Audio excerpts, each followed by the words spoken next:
ano yung kasagsagan ng chismis. Hindi, pero consistent 5K. Yan talaga. Yan yung 5K na talagang, I think, laging nakaabang sa Kumu Life ko. Yun.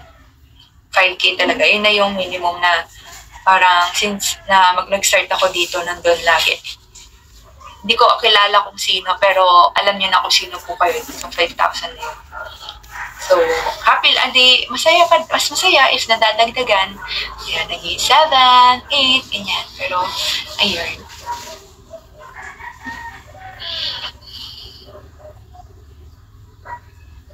After 15 minutes, sige, magkukwento ko ng araw ko today. Char. Ayun, pag nag-anniversary, Kumu-anniv ako, super dami.